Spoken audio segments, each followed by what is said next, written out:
மாணவ மாணவிகள், முதியோர்கள், கற்பிணி பெண்மணி இன்னைக்கு வரைக்கும் குழந்தை பிறக்கணும்னா தூக்கி கட்டி தூக்கிட்டு இருக்கிற அவ்வளவா இருக்கு. 75 ஆண்டு காலமாச்சு. இன்னும் வரைக்கும் மலைவாழ் மக்களுக்கு சுதந்திரம் கிடைக்குது. இந்த மாதிரி சுதந்திரம் கிடைக்குது. இதில் வேற ஜனநாயக நாடா, வெக்க கட்டு நாடா, ஒரு சாலை வசதி அமைச்சு கொடுக்க முடியல. ஓட்டு கேட்க வந்துடுறீங்க. முதலமைச்சர் எம்பி எலெக்ஷனுக்கு வந்தாரு. தருமபுரி மாவட்டத்தில் ஓட்டு கேட்க பொதுக்கூட்டம் வச்சிருந்தார். இப்ப இருக்கிற முதலமைச்சர் மாண்புமிகு ஸ்டாலின் ஐயா அவர்கள் 12 கோடி கலசப்பாடி கிராமத்துக்கு சாலை அமைக்கிறதுக்கு ஒதுக்கி இருக்கிறேன்னு சொன்னாரு. 10 நாளைக்கு பிறகு எனக்கு தபால் வருது வனத்துறையில இருந்து. என்ன வனத்துறைக்கு 2 கோடி வருவாய்த்துறை மூலம் வழங்கினா மட்டும்தான் நாங்க 2வது ஸ்டேஜ் அனுமதி வழங்குவோம் சொல்லி எனக்கு தபால் வருது. இது முதலமைச்சருக்கு தெரியாது. எதுக்கு வீட்டு வாக்குறுதி கொடுக்குறீங்க? 12 கோடி ஒதுக்குறீங்களா? இது வரைக்கும் வேலை நடந்துச்சா? அந்த வருவாய்த்துறை மூலமா வனத்துறைக்கு 2 கோடி ஒதுக்கணும். எனக்கு தபால் வந்த மாதிரி தானே அதோட நகல வருவாய்த்துறை மாவட்ட வருவாய்த்துறை அலுவலருக்கு அந்த தபால் போயிருக்காதா? ஏன் மாவட்ட நிர்வாகம் அந்த 2 கோடி இவ்வளவு பணத்தை கொள்ளையடிச்சு திங்கிறீங்க? அந்த 2 கோடி வருவாய்த்துறை மூலமா வனத்துறைக்கு ஒதுக்கிட்டு அந்த 2வது ஸ்டேஜ் அனுமதி கொடுத்தா வனத்துறைக்கு அனுமதி வனத்துறை எங்களுக்கு வழங்கமா இல்லையா? அதுல டெல்லி விட்டு இந்த 12 கோடியில சாலை அமைப்பாளர்கள் அமைப்பு மாட்டாங்களா? 7,000 மக்கள் டெய்லி காலேஜ் மருத்துவம் அவருடைய விவசாய விளைப்பு கொண்டு போறதுக்கு இன்னைக்கு வரைக்கும் தூக்கிட்டு வராங்க. இது வெற்றிக்காதல்ல. இது எதுக்கு மாவட்ட நிர்வாகம்? இது எதுக்கு எம்பி எம்எல்ஏ? எதுக்கு திட்டம் உள்ளது? இது சுதந்திர நாடா இல்லை சுடுகாடா? ஏன் மக்களை ஏமாத்தி கொள்ளையடிக்கிறீங்க? ஏன் கொள்ளையடிக்கிறீங்க?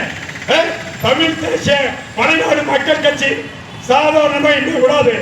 தருமபுரி மாவட்டமே தந்தளிக்கிற மாதிரி இன்னைக்கு தருமபுரி மாவட்டத்தில் 2 லட்சம் பழங்குடி மலைவாழ் மக்கள் இருக்கும்.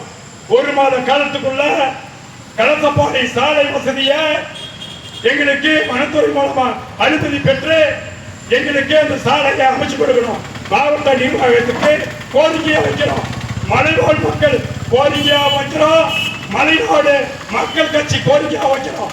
அடுத்ததாக மலைவாழ் மக்கள் பள்ளி மாணவர்களுக்கு வழங்கக்கூடிய 1,400 முதல் 1,500 ரூபாய் வரை வழங்கக்கூடிய உணவு நிதிய முறையா மாவட்ட ஆட்சி தலைவர் அந்தந்த பள்ளிகளுக்கு சென்று ஆய்வு செய்து நாங்க வைக்கிற கோரிக்கை மீது உங்களுக்கு இந்த உணவை வழங்கலாம் சொல்லி மாணவர்களுக்கு விசாரணை செய்து விசாரணை மூலமாக அறிக்கை தாக்கல் செய்து சம்பந்தப்பட்ட திட்ட அலுவலர் சம்பந்தப்பட்ட தனி வட்டாட்சியர் சம்பந்தப்பட்ட விடுதி காப்பாளர் மீது உரிய நடவடிக்கை எடுக்கணும். அப்படி எடுக்கவில்லை என்றால் தருமபுரி மாவட்டத்தில் மட்டும் 1 லட்சம் பழங்குடி மலைவாழ் மக்கள் 14 மாவட்டத்தில் பழங்குடி மலைவாழ் மக்கள் இருக்கிறோம். சாதாரணமா இல்லை. நாங்க இன்னைக்கு 30 லட்சம் மக்கள் தமிழ்நாட்டில் இருக்கோம்.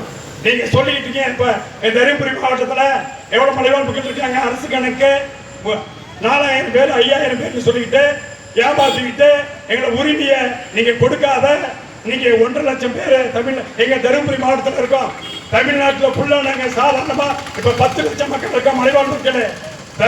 தருமபுரி மாவட்டத்தில் கலெக்டர் ஆபீஸ்ல வந்து இறங்கணுமானா தருமபுரி மாவட்ட நிர்வாகம் இயங்காது.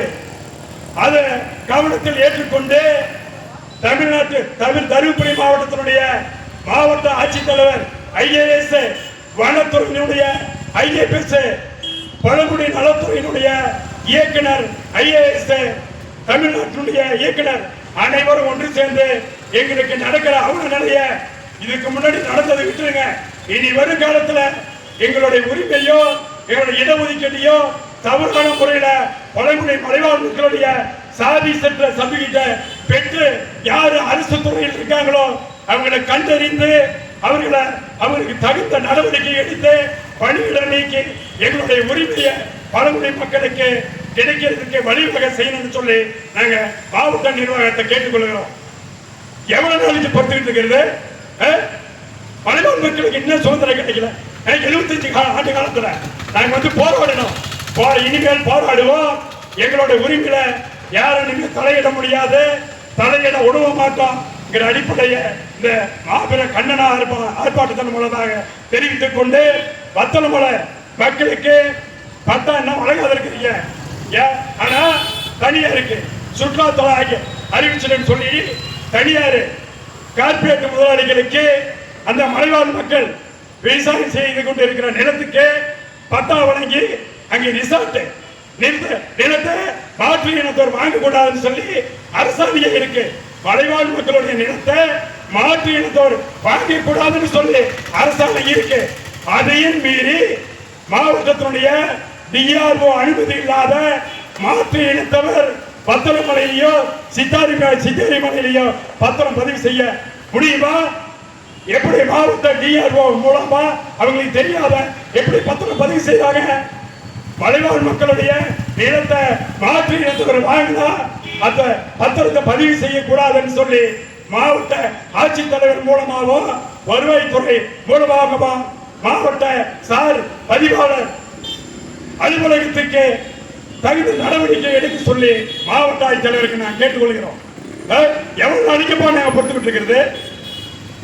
இதன் அடிப்படையில் தான் இன்னைக்கு தமிழ் தேசிய மலைவாழ் மக்கள் கட்சி மாபெரும் கண்டன ஆர்ப்பாட்டத்தை நடத்தி கொண்டிருக்கோம்.